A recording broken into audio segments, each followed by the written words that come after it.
Hello, everybody. Welcome to the GM Sports Report, your weekly podcast on all things sports where every play counts. I'm Grant, and I'm here with my co-host Mason as we get ready to cover the latest news, headlines, and upcoming events going on in the sports world. Make sure to like, comment, and subscribe to see all things GM Sports Report. Mason, how are you doing today? I'm doing good today, Grant. How are you doing?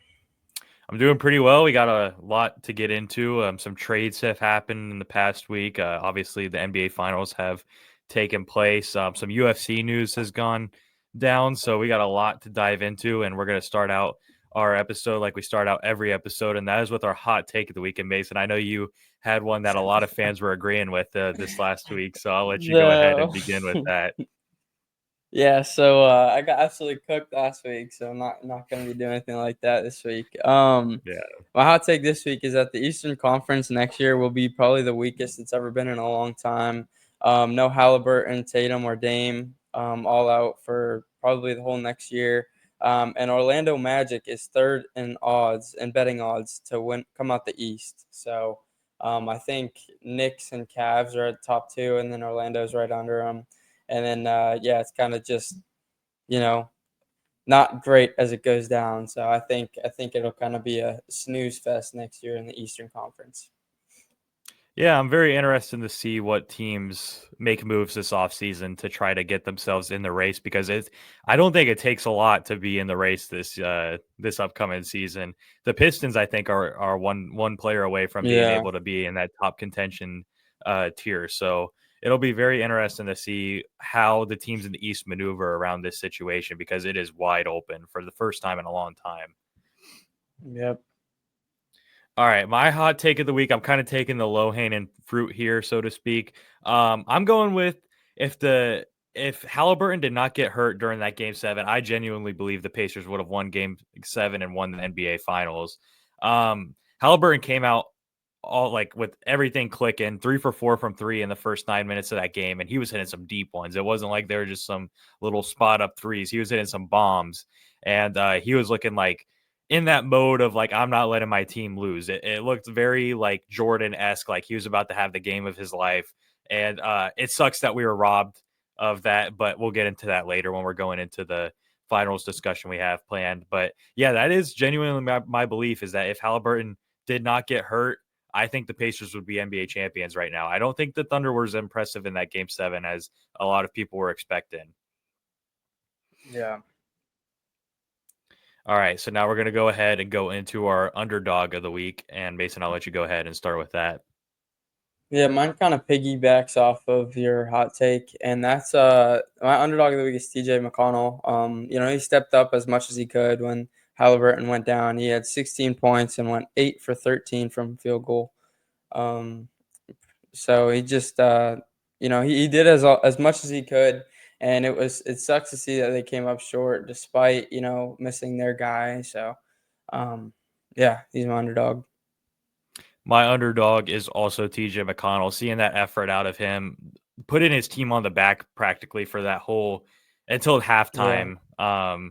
I think until the Thunder figured it out, he was doing everything he could and was, really keeping them in that game, even let them up by 1 point going into halftime. So I think he really gave it his all. It kind of was sad to see him so upset after the game because he gave it everything he had and it just wasn't enough, and that happens. But that's also my underdog of the week because he's really been an underdog his whole career, and hmm even so in this playoff run, he's had so many big moments and has been the spark plug for that team. So I think he deserves a lot of recognition. So I'm glad we both agree there. And with that being said, since we're talking about the Pacers right now, we're just going to go ahead and dive right into our finals discussion. What were your thoughts on the finals? What were your thoughts on game seven? Just where's your head at right now? yeah. It's obviously unfortunate that Halliburton went down. Was it like in the first 2 or 3 minutes, something crazy like that? Um, and he was having a outstanding game for the time that he was in. I think, like you said, he had like 7 points or something, and yeah, it sucks because even though the Pacers lost, it feels like that's all anyone can talk about rather than OKC being the champions. It's like, oh, Pacers lost, and you know they're not giving OKC the credit they should have gotten. even though I do think that they also would have lost if Halliburton was playing. It was a tight game up until what felt like the fourth quarter. When you said they kind of just switched it up and dialed in as they have all season. Um, I thought it was a great game. We were robbed, like you said earlier, and yeah, it felt like an underwhelming way to end the season for the whole NBA. Postseason, what we've been going through with all the amazing buzzer beaters and just tight games, tight series along the way, and just kind of like, oh man, no one was running on the court, like they just won the finals. Yeah, it just felt underwhelming, if I'm gonna be completely honest. Yeah, the game 7, during that first quarter, I was really enjoying it. I was like, this is gonna be an all-time game 7. This is gonna come down to the wire. Like I said, Tyrese Halliburton was 3 of 4 from 3 in the first 9 minutes of that game, and then obviously we saw him go down. And um, Yeah. when that happened, it just changed everything. Like, you could see how depleted the Pacers were, and I think even the Thunder were a little shaken up, in the sense of, shout out to Shea for going over to him and Mhm. comforting him. That was a really good move by him.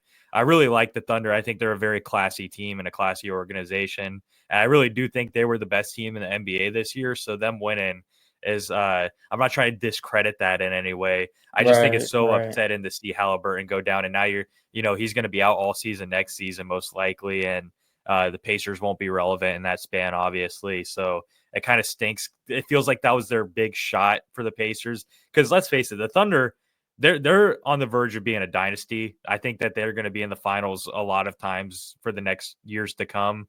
The Pacers just kind of felt like their only chance. I feel like they really fought hard. It reminded me a lot of that Miami Heat 8 seed run that they had to the finals, where it was like you kind of knew this was like their final chance to really make a push for that finals, and they just fell short, which stinks to see happen in that way with your star player who brought you there going down in such a terrible fashion. And I think it's so hard to recover from that, especially on the road. So I'm not shocked that it ended the way it did by any means. And it was a very interesting, to see them actually put up a fight going into half. I was like, oh, they're fighting. But I think at halftime, the Thunder kind of looked at themselves in the mirror and said, look, we're the better team. They're down. We're at home. Let's just lock in on defense. And you could see that switch flip on defense in that second half, forcing so many turnovers, which they've done, like you said, all season long. And yeah, they won their championship, and I think they deserved it. I'm not discrediting them for that. Mhm. They can't help the injuries that transpired. Right. I know a lot of Exactly. people on Twitter right now are talking because in each series it seems like the star player of that team has gone down. And I know that was also a topic for when the Celtics won the finals last season, saying it was a Mickey Mouse run. So it almost leaves me with the question for you. Do you think that this was like a Mickey Mouse run, or do you think they genuinely deserve this championship? Um, I do think that they deserve this championship. I was seeing that the 2020 Lakers was more of a, less of a Mickey Mouse run than this was. I saw people say that on Twitter and stuff, and I was like, wow, really?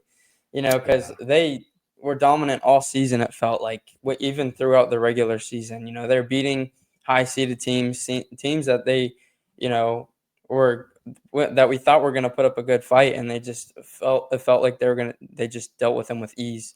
And then for them to be as dominant as they were in the postseason, and then really their biggest challenge was in the finals, and they won that as well. So I think we should give them the credit that they deserve. And it's insane to me how many people are just kind of like downplaying this championship already. I feel like I haven't seen as much as I would if it was like Boston last year. I think it's just because it's a much smaller market team with OKC, and like Boston has a much bigger and I think a more obnoxious fan base. So yeah, they kind of just overplay everything. So yeah, Yeah, I don't I'm I don't think we honestly should just discredit them. yeah, I'm honestly shocked that they're getting a lot of hate, because I thought a lot of people loved the OKC Thunder. I mean, I get Right, that Shea right. had his haters with all the foul bait and Yeah. stuff like that, but I was honestly really shocked about all the negative comments on Okay, see, to me, it just seems like jealousy because I think everyone knows that this Thunder team is going to run the league for a while, at least out of the West. Um, so I think that goes into it. But yeah, I don't think I'm going to sound so hypocritical, but I don't think that you should discredit this team. I know last year I was a big advocate on calling the Celtics a Mickey Mouse run, and part of that was me being a hater as a Heat fan. Oh, So this does absolutely. sound very hypocritical, but yeah, I don't think that you can knock the Thunder. Now, here is the list of players from each series that got hurt. Obviously, John Morant in that first series. Steph Curry went down. Obviously, Jimmy Butler was banged up. Aaron Gordon had that hamstring injury going into the last couple games of that series, and then obviously in the finals we saw Tyrese Halliburton go down. So it is like some big name players, but I really think like for some of these series it wouldn't have mattered. The only series that went pretty deep was the Nuggets one, and Aaron Gordon Yeah. isn't like a huge like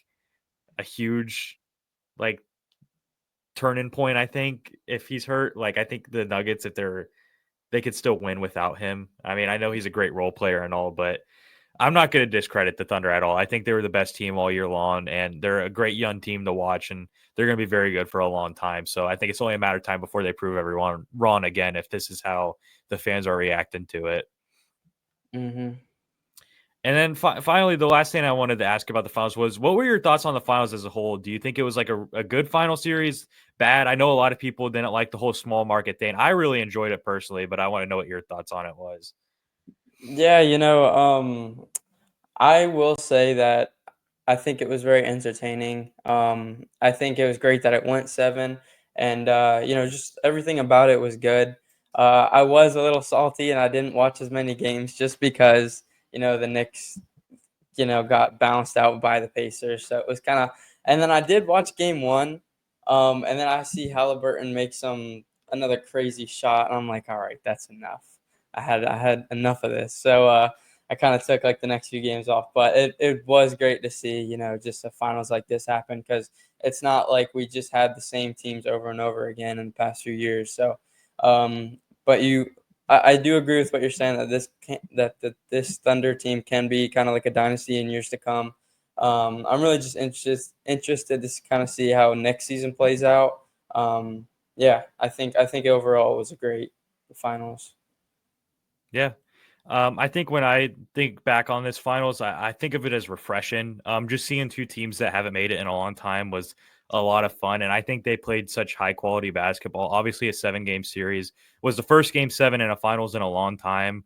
Obviously, didn't go as everyone was hoping for, but that's neither here nor there when we're talking about the quality of this finals. I think it was really entertaining to watch and some high quality basketball with two very likable teams. I like both teams. I was really going to be happy with whoever won this series. I found myself leaning more towards the Pacers just because of the underdog story, but I am very happy for the Thunder. And as we were talking about with, how they have a dynasty to come, did you know they have 4 first-round picks in next year's draft?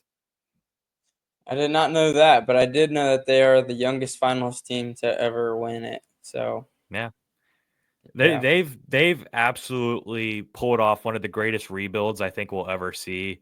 We can yep. probably get into that in future episodes as basketball season starts to slow down here. We can probably have more discussions on that, but yeah, they're going to be a threat for a long time, and I think this was a really good finals. I know a lot of people are hating on it because of the small market stuff, but I'd much rather watch these two teams than like LA or Boston, in my opinion. That's just how I feel. Yeah. All right. Next headline going around in the NBA. Obviously the KD trade happened, which was a lot of people were anticipating. He got sent to Houston. And it was reported that the final two teams were sort of Houston and the Miami Heat. So Mason, I'll let you go ahead and talk about it. What do you think about this trade for both the Suns and the Rockets? Yeah, I think it honestly helps both teams out. I was surprised. I don't know why I kind of thought that Jalen Green was going to be like their guy for a while. I guess I must have missed something or I just was kind of reading it wrong. But then there was people that were like, okay with him leaving. And I was surprised that they kind of threw in Dylan Brooks as well. Um, yeah, I mean, I do think that KD will do well on the Rockets. They were a great team last year, and we'll see if they can kind of have that same dominance even without Jalen Green and Dylan Brooks. But I think Phoenix will also look pretty well as well. Um, it'll be interesting to kind of see how they both go out because I don't want to say it reminds me too much of the Knicks and Minnesota trade because well I guess it kind of does just because they had kind of bigger names going like just swapping, so that's kind of the vibes I'm kind of getting. So yeah, I think it's just very interesting to kind of see it. That actually interests me because I feel like personally, I feel like the Rockets completely fleeced the Suns. I think they got Really? Kevin Durant on probably the lowest price tag you could probably get a superstar at. And they didn't Yeah, give up any of their young guys in Cam Whitmore, Jabari Smith, Reed Shepard, any of their they did give up pick number 10, which is good for the Suns. I did like that for them. But they have such a deep team that if you get Kevin Durant, you clearly don't need Dylan Brooks anymore. And Jalen Green, he was good, but to me, he's like a more inconsistent version of Tyler Hero. Like he'll get you 30 points one night and then he'll get you 5 points another night. It's so inconsistent. And for what this team wants, they need a consistent scorer around Şengün and Amen Thompson because the defense is there with that team. They needed a scorer that's consistent. And Kevin Durant is just that. So I think this is a perfect fit for them. And I look at the hmm, Suns receiving end, they're like, you now have Devin Booker, Jalen Green, and Bradley Beal. That's three guards that are like primary yeah, that's scorers. true. And it's already reported that they're probably going to send Jalen Green somewhere else. So it's going to depend on what assets they get back in that Jalen Green trade. And Dylan Brooks doesn't really move the needle for me. I mean, I think he doesn't average more than 12 points a game. So I think that Thunder or the Rockets just being able to give that up is a steal. The 5 second round picks is, I don't know. Second round picks seem to be like the new like cash considerations for the NBA. Like they're just throwing them in deals to get it done. But I really feel like the Rockets got a great bargain for a guy like Kevin Durant. But I was interested to see you say that you thought it was on the more even end. Yeah, I think that it could turn out well if they use their assets correctly. Say they do get something good out of that Jalen Green trade, like you were Yeah. saying. It could even out, but we'll see. Because I think a lot of people were saying, "Oh, Minnesota got fleeced," and then Julius Randle had a great season, and Dante DiVincenzo had his highs. So, um, maybe it could end up something like that, or it could just completely flop for the Suns. So. I think that there's a lot riding on it, and only time will tell. Yeah, a lot of it's going to come down to who they take with that number 10 pick and what they get out of that Jalen Green trade. So it's kind of a to be determined sort of thing. If they could get rid of Beal too, then that'll help out a lot. I think Beal is kind of the thing that's handcuffing the Suns so much right now. Um, so yeah, I think this is a great move for the Rockets though. And obviously as a Heat fan, I feel like I got to talk about that a little bit since they came in second place yet again and a superstar trade. The package that the Suns wanted for KD, I for the life of me do not understand why the Heat didn't pull the trigger on it. They wanted Jovic, and apparently Jovic was untouchable for us, and that just baffles me when it's a player like Kevin Durant, and you don't have to give up Khalil Ware, who's probably the only actual promising young guy on the roster. But I digress. That's something I can go on a whole rant about, and I don't want to make this about the Heat. This is Hmm. about the Rockets and the Suns. So, yeah, I thought it was a good trade for the Rockets, and I think KD's happy. He's getting to play in his, home state, so that'll be cool to see. Yep. All right. Another trade had happened in the late hours of last night, and that was the Boston Celtics pulled off quite a crazy trade, if you ask me. They sent off Drew Holiday and received Anthony Simons and two second round picks. Sorry, it was a mouthful. Um, Mason, what are your thoughts on this trade? To me, I got a lot of thoughts on it. Yeah, I don't know too much about Anthony Simons, but I do know that the two picks helped them out a lot. That's in this year's draft, right? I'm not 100% sure. I just know it's two second round picks. I can't remember what the Either years are on way, them. either way, it's good for Boston. And Drew Holiday, he missed a lot of time at the end of the season anyway, so it's kind of just getting rid of some dead weight. It felt like so, and he's like aging a lot. So you give up a young guy. I do know Anthony Simons is young, so um, you give up a young guy just to get an aging Drew Holiday who hasn't even played a lot in the end of the season when they needed him, I think, um, is a pretty good deal for Boston. This trade absolutely baffles me because the Trailblazers have no benefit whatsoever in this trade.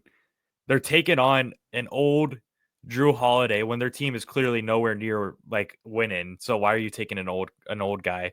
And not only is he old, he still has $70 million remaining on his contract, which is Mm, just like a crazy contract for a guy that averages like 12 points a game.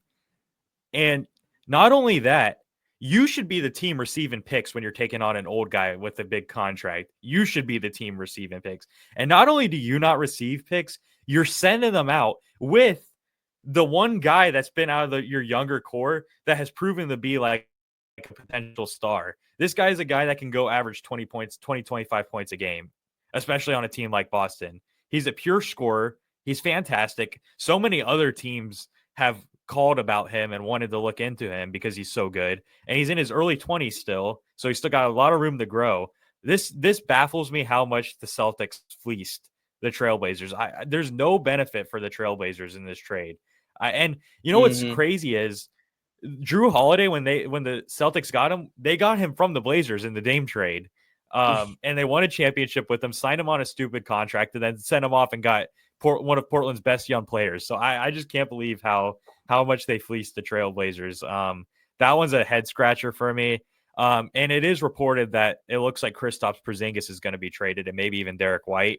So it'll be interesting to see what they get in those packages because I thought this whole time when it's like, oh, they're traded Drew Holiday and Kristaps, I'm thinking, oh, they're selling them at like a good price. I didn't think that they were going to be fleecing other teams and getting a good package out of it. That's just crazy to me. I mean, Anthony Simons is a baller, and he's got so much potential to keep growing. So, yeah, I'm baffled. I don't think they'll be able to do this kind of deal with a lot of other teams in the league. I Yeah, think it's just kind of it takes a certain kind of team to be able to pull the trigger on something like this. yeah. So I wouldn't expect something like this again. Yeah, that was crazy. I was like reading that and I had to reread it like 3 times to make sure I was reading it correctly. Shout out to Brad Stevens. I mean, he's done a great job. As much as I hate the Celtics, he's done a great job as their GM. Aggressive when he needs to be, making trades. Obviously, won a championship for him last season. Um, yeah, with the draft coming up tomorrow, I think that we're going to see some more moves be made. I think this is going to be a very active time with the trades, and especially since we're going to be done recording for the week, I'm sure there's going to be a lot of trades going down because that's how it always goes. Um, Hmm. but yeah, we'll see how it goes, and that's pretty much all for the NBA this week. So now we're going to go ahead and slide over to the MLB, and real quick, we're just going to go over our player and team of the week. So Mason, I'll let you go ahead and begin with your player of the week for the MLB. Yeah, player of the week. I don't think should go to anyone else but Cal Raleigh. In the last 4 games, he had 5 home runs and 8 RBIs. That's just insane. I don't get it. I don't get it. And doing all this at a catcher position, which is probably one of the most physically like demanding like positions on defense. It's insane. So yeah, he's my player of the week. Yeah, like you said, you can't go anyone else. So I also went with the big dumper. My gosh, 10 for 24 with 5 home runs. And let me tell you, I witnessed this firsthand because he was going against the Chicago Cubs and he homered in every single game in that series. And in game one, he hit 2 homers. So I got my fair share of watching Cal Raleigh firsthand. Yeah. So he was very incredible. He's setting some crazy records right now.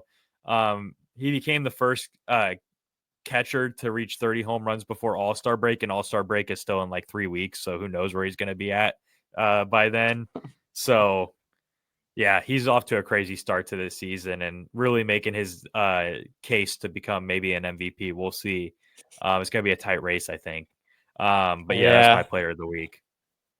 I like in the beginning of the season seeing this and like all I've been seeing this season is Rayleigh Judge, Rayleigh Judge, Rayleigh Judge, and I'm like, man, Yeah. like I don't want to be seeing that because Judge is having like one of his most impressive seasons yet, and then it's like, dang, dude, this guy is having like also a very impressive season. So it's just I kind of just recently just been sitting down and just watching it all unfold because it's something that Yeah. you don't see every season, and it's very fun to watch. Go on Instagram, see him hit another home run, see him hit a grand slam. It's like these guys are just going back and forth. So it's been very Yeah. interesting. Yeah, I for what I would say is enjoy these MVP races while you can because both the NL and the AL is starting to look Yeah. like it's going to be a tight race. We got Cal Raleigh versus Aaron Judge in the AL is what it's shaping out to be, and then we got I would have never thought it, Here but you Pete Crow go. Armstrong versus Shohei Ohtani in the NL, which is just crazy. If you would have told me PCA would be a MVP caliber player coming into this year, I would have probably laughed because he was a defensive specialist that would bunt half the time last season. But here we Hmm. are. So I would just say to sit back, relax, and enjoy them as baseball fans because we probably, Yeah. especially in the AL, I don't think we've seen this tight of a run since the Bellinger and Yelich No. MVP race, which was in the NL. So I can't even remember the last time there was a tight AL race like this. Yeah. So it's going to be a lot of fun to see how this unfolds. I know it's still a little early on in the season, so a lot can change. But Hmm. at least for right now, enjoy it while you can. It's also, like, how consistent these 2 guys have been. Because Aaron Yeah. Judge, he'll go through, like, his, like, little cold streaks just because I watch him a lot, and then he'll, like, just get hot out of nowhere. And, Hmm. Rayleigh just seems like he's been hot all year, like, there's not been Yeah. a week go by that he has not hit home run. That's how it feels, at least. So, yeah, it's just you expect them to die down, but they just keep going, so I don't know where they could end up. Yeah. And for the last week, it seems like not a day's gone by where Cal Raleigh hasn't hit a home Yeah, I run. know. So, yeah, it's been a lot of fun to watch. So I Yeah, agree. It's going to be fun. All right. Now we're going to go yeah. ahead and go into our team of the week. So, Mason, I'll let you go ahead and take that away. Yeah, so I feel like we haven't had a not team of the week in a while, so I went ahead and did that. Um, so no, I got you. Don't worry. So I No, I could have think we went a picked the few same different team options. Oh, great. because So I I went the just same went with route. the all right. I went with the Minnesota Twins. Oh, okay. Yeah, I didn't want to bash them too much because I know that they get upset whenever I say something. So they are 1-9 in the last 10, and the team that you're thinking of also went 1-9 in the last 10, I believe. And the Twins are 37-41, fourth in the AL Central, only over the White Sox, and yeah, just been on a pretty bad run in the past week or two. So we'll see if they can switch it around. But shout out for them for being one of the worst teams in the league. Yeah, I'm also going with a not team of the week, and that is the New York Mets. 1-9 in their Thank last gosh. 10. Yeah. The Philadelphia Phillies have now passed them in their division. Hmm. Um, I think that the lack of names in the starting rotation is finally catching up with the Mets, which I can also say about the Cubs. I think the same thing's happening with the Cubs right now, but not as drastic as a problem Hmm. as the Mets have right now. You can only go so long without having like a stud in your starting rotation, and they did have a stud in Kodai Senga, but I'm pretty sure he got on the IL, so I think they lost him, which Yeah. is kind of what happened with the Cubs losing Shota.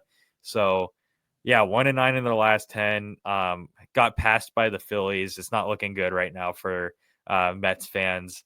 Also, I will go with a positive since we both went negative. I just want to shout out the Tampa Bay Rays. My gosh, what a run they're No, having right great. now. 7-3 in their last 10. Just beat the Tigers in a series. We went to the first game of that series and watched them It was a great absolutely light up game. Jack Flaherty, who has had a really good season up until that game.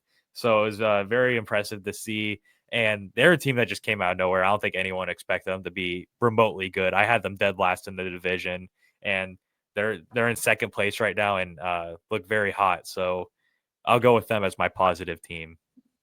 Yeah, man. We watched Riley Green and Yandy Diaz both get 2 home runs in the game we went to. Final score was 14-8 with the Rays just Yeah, literally hitting everything. Everything was looking like a beach ball to them. They had runners on scoring position. They just knocked them in. And also horrible defense by the Tigers, I will say. Sorry about that, yeah, but it's just you just gotta say it. So yeah, it was yeah. very interesting to see. I believe the Rays finished with 18 hits in that game, which was wild. It looked like an MLB The Insane. Show game. Yeah. And, Um, they're just yeah, lighting everything up, lighting literally everything up. yeah. The Rays have been hot, and they have some potential All Star guys on their team, so it'll be interesting to see. Yep. And I don't know if you saw this, Mason, but Chandler Simpson got Yeah. recalled, called back up to the Oh, no show. So way. yeah, he's Thank back. gosh. I wanted to see him. Yeah. But All right. That's pretty much going to wrap up the MLB. So now we're going to go ahead and slide over to the UFC. A pretty big headline came out. John Jones, who's considered the GOAT of UFC, has announced his retirement. Mason, what are your thoughts on this? Do you think he's ducking Aspinall, or do you think he's making the right choice and retiring on top? I think that would have been so easy to just like fight him, but I get he does not want to ruin his reputation. I think he would have given him a run for his money. Um, I still think Jones could have won, but really the only way that you can tell is if they ran it. Um, it it felt like it just like I don't know if it felt out of nowhere because he hasn't fought in it's been a couple months, I think, but It's been a while. It consistently, I was that mean, he hasn't. Stipe fight. Yeah, consistently, he has not fought in a while, and he's kind of just holding on to the belt, letting Aspinall be that interim champion for a while. Um, I wish they ran it, man. That was probably one of the most anticipated fights. Um, but yeah, good for John Jones retiring on top. Can't question his legacy as far as what he has done, but what he could have done, you can question. So But yeah. my thing is, even if he lost to Aspinall, he's still the GOAT in No, my I eyes. know. Like, I don't think it Yeah, affects his absolutely. legacy. I think he could have taken this fight.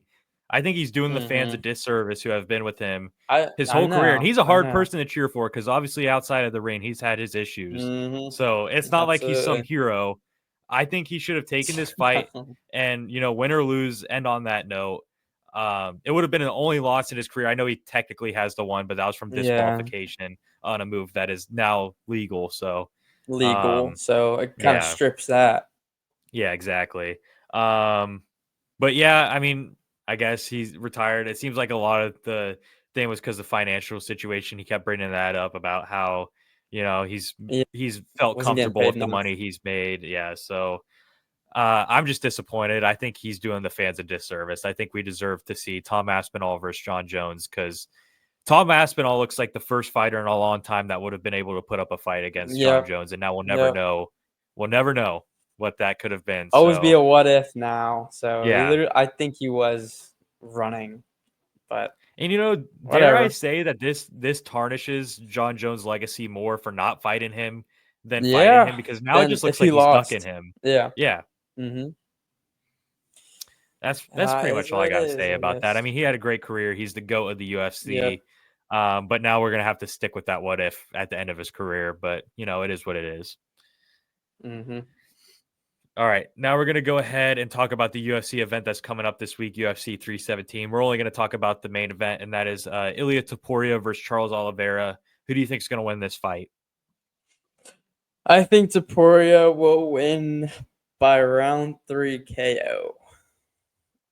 I think that's kind of what it's shaping out to be. Charles Oliveira, he won his last two by decision, and we kind of saw Taporia's track record by his last two fights, dealing with Folk and Holloway. I have yet to see something that makes me think that Taporia will not win. Um, so yeah, I'm interested to see how it goes. I wonder if Oliveira is gonna kind of grapple with him a little bit, or if Taporia is gonna stay on his feet because Taporia or Charles Oliveira has some height on him. So I don't know if he wants to kind of use that reach he has, or kind of where it's gonna go. So yeah, I mean, I guess we'll see. I do think Taporia will win, but you know, I guess we'll find out Saturday. Yeah, I'm excited for this fight. I think it's going to be a fun one. Oliveira is a very talented fighter, but at the end of the day, I also have Topuria winning. I think he's just on the come up, and I think he's unstoppable Hmm. right now. I also can see this going KO. I won't say round 3 because I don't want to copy you, so I'll go with round 4. Okay. But I also have Topuria winning, and I think Oliveira will be a great test for him, especially with the grappling and stuff like Yeah. that, because we haven't really seen Hmm. that yet for Topuria. But yeah, I'm excited to see how this plays out. And I guess the only disadvantage you could say for Topuria is this is his first time fighting up the extra 10 pounds. So we'll see how that plays a factor, but I don't think it'll slow him down much. I think it'll only be Yeah. a matter of time. Absolutely. I was gonna say though, this is like I do like Charles Oliveira a lot, but I will say that this is probably the most neutral I've felt about Taporia fighting so far, because the first two guys we saw him fight, obviously we like the other two guys a little more. So it'll be kind of cool not to root against him, I guess. Yeah. Yeah, it'll be a very fun fight to see, and we'll obviously talk about it on next week's episode with the outcome. And yeah, that's pretty much going to wrap up this episode. So thank you guys for tuning in to this week's episode of GM Sports Report, where every play counts. Please make sure to like, comment, and subscribe to be able to see our weekly episodes on all things sports. For additional content like Mason's hot take last week, check the description to see our Instagram and TikTok accounts. This is Grant and Mason signing off for now. Have a great week, everybody. Thank you, guys.